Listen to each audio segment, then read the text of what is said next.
ఎవరిగానే ఎట్లా బెంగళూరు పాడుతుందంట, బెంగళూరు పాడిపోతున్నట్ట. ఏమి జాగీర్ వాళ్ళది మన నాది సొంత ఊరిది. ఎంత నన్ను బయట పంపించేది ఏమో అరుస్తూ ఉంటుంది. వాళ్ళ గురించి ఎందుకు ఆలోచన చేస్తారా? అరుస్తూ ఉంటుంది కదా. ఈ 13వ తారీఖు జనాలు ఎవరిని పంపిస్తారో జనాలు చెప్తారు. మనం ఏం చెప్పాలి అంత 13వ తారీఖు జనాలు చెప్తారు.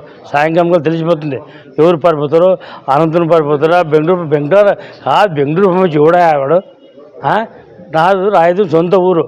ఏమే బెంగళూరు పంపించి ఎవరు వాడు నాకు పంపించి ఎవరి చేత కదా. ఏమే రాయదుర్గం ఇక్కడైనా సమాధి ఎడా రాయదుర్గంలో సమాధి కట్టినది. ఏమే అంతా ఇక్కడే సమాధి ఉంటుంది అందరూ కాబట్టి రాయదుర్గం ఎందుకు పరిగెత్తారు?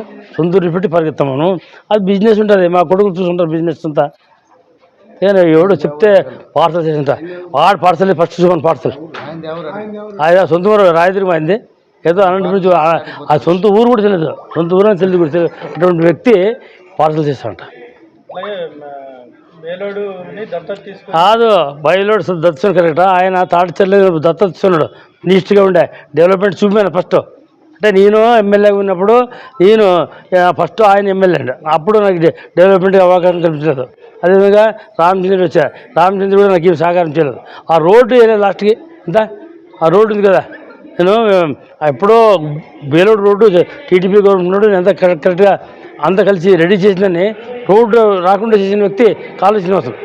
ఆడ ఏం డెవలప్మెంట్ అది నేను మెట్టుకుని ఎంత మంచి పేరు వస్తుంది ఉద్దేశంతో ఏమి డెవలప్మెంట్ కావాల్సిన వ్యక్తి కాళీ శ్రీనివాసులు. కాబట్టి ఆయన గురించి నేనేం ఆలోచన చేయడం లేదు. Thanks for watching this video. ఈ వీడియో మీకు నచ్చినట్లయితే లైక్ చేయండి, షేర్ చేయండి, సబ్స్క్రైబ్ చేసుకోండి. మన రాయదుర్గం ఆర్డీజీ న్యూస్. మా లేటెస్ట్ న్యూస్ అప్డేట్స్ కోసం నోటిఫికేషన్లు రావడానికి బెల్ బటన్ని యాక్టివేషన్ చేసుకోండి.